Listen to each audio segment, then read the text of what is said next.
It is shortly after 10 p.m. on Monday, November 3rd, 2025. I just left a voicemail for the Greenville group because it is entirely predictable that each time I try to lie on my bed and start relaxing, regardless of what time of the day it is, it could be in the evening, sometimes it's in the middle of the afternoon. The Greenville group's paid, sponsored, activistic associate, a sex offender, psychopath, and obsessive stalker named Jasmine Irizarry, resumes her use of a directed energy device that she herself has made multiple comments in writing on my social media pages that she is using and that she's getting paid to use. Irizarry's comments about the duration and intensity of her attacks using this device actually very closely match everything that I keep experiencing and having to deal with when on the receiving end of this type of electronic assault device. And for the idiots who watch my channel and don't understand anything that I say, go jump off a cliff and stop watching my channel. But for the idiots who are trying to understand what I'm saying, a directed energy device is simply a laser or a laser like device that emits electromagnetic output instead of light. And they're actually fairly easily obtainable.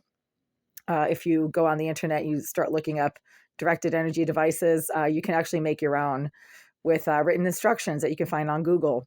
So this is not science fiction, and Irizarry has admitted that she's getting paid to use a directed energy device.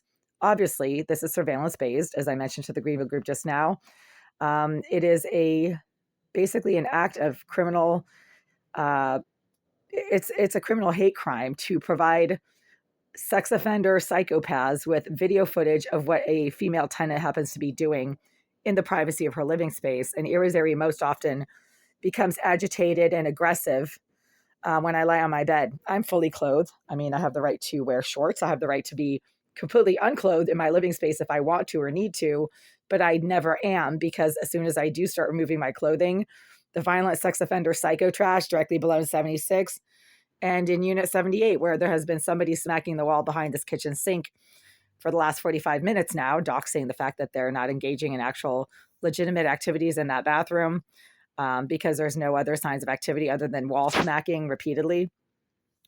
Oh, yeah. So that's Irizarry because now she just blasted me once again with her directed energy device to let me know that she's just a few feet away. She's been doing this since 2017, 2018. That's when all the electronic and surveillance based acts of aggression, harassment, and assault started happening in 2017.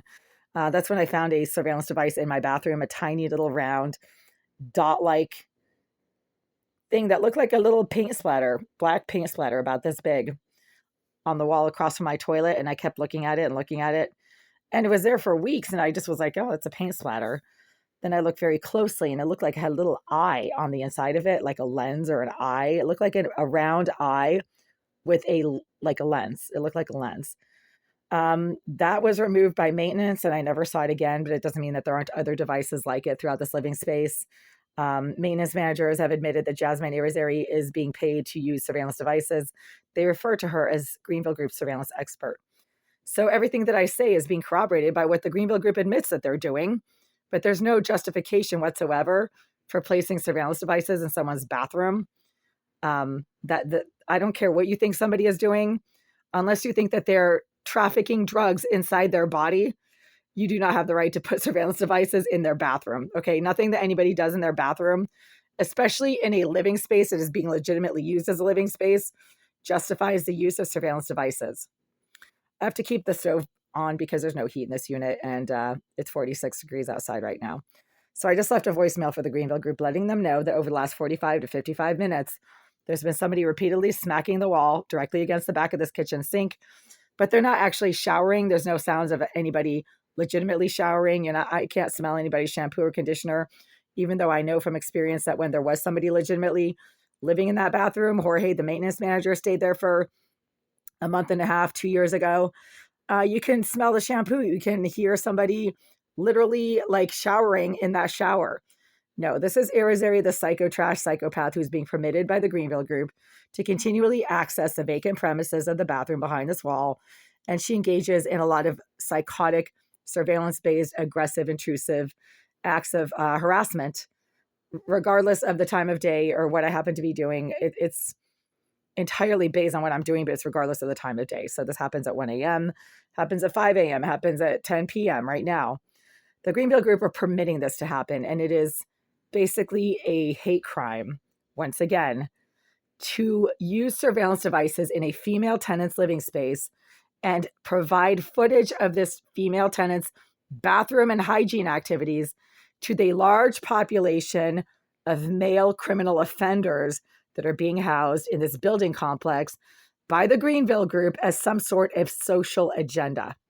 They don't have to house large numbers of male criminal offenders in this building, but they do. And then they live stream the bathroom activities of certain female tenants for the viewing entertainment of these male offenders. And they're using Jasmine Irizarry, also a sex offender, a registered sex offender, as their technical coordinator. Irizarry is autistic. That becomes immediately evident as soon as you start interacting with her. She makes these weird, creepy facial expressions. She has like no clue how disturbing and disgusting her behavior is. She was wiggling her tongue at me on several occasions when I had to walk past her in the hallways or in the entranceways to this building. This was back in like 2019.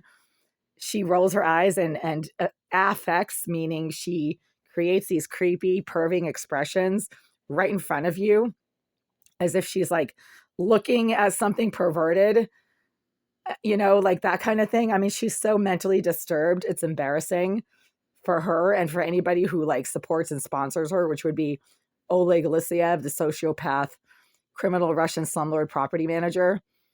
And because I am a mental health professional that is certified in the state of Massachusetts, and I have been extensively trained and have the explicit knowledge of how to diagnose and treat psychiatric disorders, I have the right to say that Mr. Lisiev is a sociopath who harbors and aids and abets other criminals, such as Jasmine Irizarry, the psychopath, who is a homicidal maniac, basically. She does everything she can to inflict whatever harm, pain, distress, and destruction she can on those around her.